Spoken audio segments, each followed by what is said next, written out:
Right, this hero has some potential, but there's also not much damage they can throw inside a Chronosphere other than Illuminate. Yeah, Rocket, but that's not it.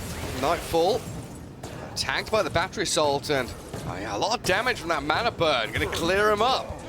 Gets the high five from the tower as he dies, but a good first blood for Na'Vi onto the anti-mage. Incredibly important for them. Now, Nightfall's going to go for solo now. Walks the Wyvern with the leash up on him. A little bit of damage, but not too much kill threat there. So far, you know... Arteezy's dead. Arteezy, yeah. Sweden strong and lanes. The time walk forward is going to keep the Void alive. And he was left all alone down bottom. No Dazzle to be seen. Played way too aggressively, but Abed will come in and clean things up. Because there's a huge wave approaching, and Abed will definitely farm that up. Meanwhile, on a mid lane, Fly collecting some experience. Abed will go back to mid lane. Numbers with Solo and Sweden strong, looking to play forward in towards the Dazzle. Slow him down with the Arctic Burn, and a good push back with the Blinding Light opens things up for Fly to die. He might grave himself and buy a bit of time. And in the end, he will eventually fall inside his own jungle. I said that Clockwork plus Keeper of the Light need to make rotation. They also got first Urn of Shadow Charge. No one will be going into Spirit Vessel as expected. This is Storm Spirit after the nerfs to Null Talismans, which means that his mana, like, it's not going to be back Faceless Void. You a fan? Will buff up, like, it will give them some extra damage, opens up the Roche as well, even though they have, like, Cold Embrace, but... Nice rolling from Crit. Silence and the damage from Nightfall, 2 in a row. Quick succession of kills on the AM there. Huge boost for EG's morale. But Sweden strong and lays, aiming for Nightfall. Crit gonna roll away, he's out of danger. Nightfall fighting back, gets a double kill as he picks off the Clockwork. He will die in return in a 2 for 2 because Earth Spirit also dropped to the urn, I believe, of the Keeper of the Light. By Keeper of the Light, yeah. Abed not involved. Here they come. Yeah, straight onto the Kotl. Lays looking to swing back. Time dilation slows them down, and Arteezy hookshotted, trapped in the cogs, but he'll Earthshock over the trap. They do have this Chrono, though, onto the edge. Ursa and the Dazzle, so no grave, no heal. And the Time Lock Bash is landing onto Ursa while they try to curse Abed up. A little bit disjointed here from EG as they link and drain the damage from the Void, but in comes V-Tune, trying to clear up on Crit. Na'Vi holding their jungle and moving forward for more. Lays, they slow down Nightfall, another blink forward from V-Tune to him with a Magnetize there. Sweden strong is low but not dead. Gets the vision with a Rocket Flare again, and with Solo's D-Ward and a Chrono going straight through onto Nightfall, no one's Illuminate, it's going to blast him down. Grave from Fly, though, buys time for Arteezy to arrive. Sweden strong in with a hookshot cogs for the push back.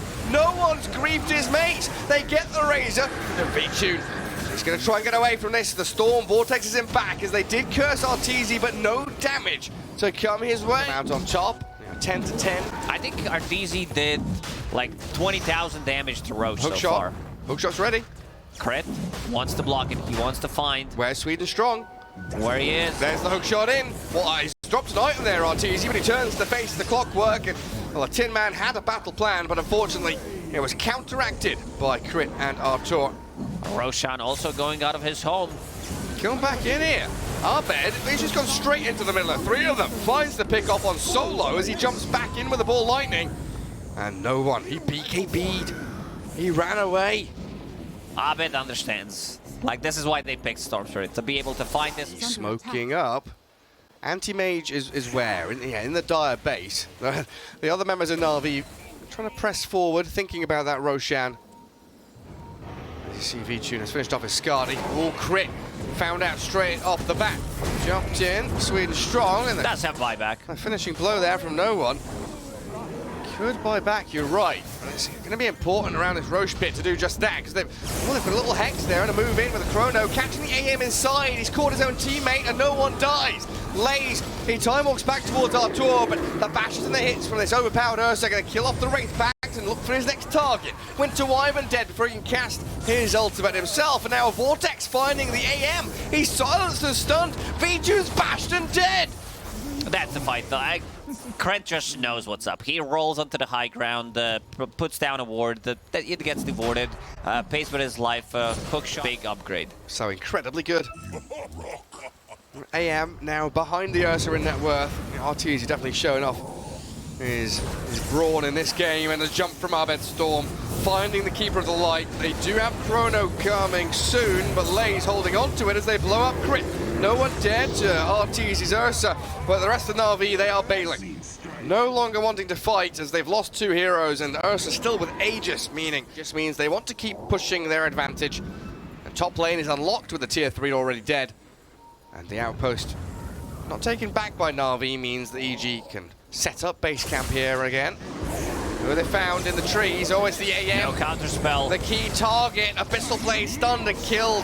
He's dead for a minute and a half with no buyback money. Yeah. Nightfall did not want to risk anything. Uses Refresher, hexes him again. And they've got more as well lined up for them. Nightfall. He just solo kills the Wyvern in a matter of seconds. You blink your eye, you miss it. Their pick-off potential is nuts. Like, as anti-mage... How long's that gone for? A few minutes, yeah? Double smoke. 3 minutes. Both teams gonna clash and bash into each other. The Hex on Artur, but the jump into the back. Arbet focusing onto the Kotl and the Wyvern. The Curse is good onto the Razor, but they lose the Wyvern and the AM's falling. He gets kill. Obliterated by Arteezy's Bear. I think that might be it, Gary. Like, Chronosphere lands one more time, but they just don't have what it takes, and Solo GG. will call it. They had the 3 hexes. What do you think about it? It was actually 5 hexes, because... Refresher? 6 hexes. Lasers, he's going a Wraith Pact and a Lotus Orb. He's not going to scale into any sort of carry, so they were super patient. The hexes, both on Storm and Razor as well, were really, really great. Like, Vtune's not going at BKB. He can't afford to. He has to carry the game. If he buys too many defensive items, there's no way his team's going to win. So, yeah, it was very easy. They just kept finding them and picking them off, and that was what the strength of their draft was. Yeah. At some point, like, you know, they were willing to let this AM get far. Like, AM was even ahead of Ursa for a lot of this game, but it was like they knew there was going to be damage issues on Navi's side. Right. They were never going to be able to have the ways to start these fights. Like, they have the mid-cuddle, whereas EG, they've got Earth Spirit, they've got Storm, they've got the catch, they've got the itemization into the hexes. They're going to be the ones who can make plays. Right. So they got it all, and they got that lovely 2-0. I mean, let's take a look back as well. Just, you know, refresh ourselves with what went down on this stream today. We got our little graphic up there.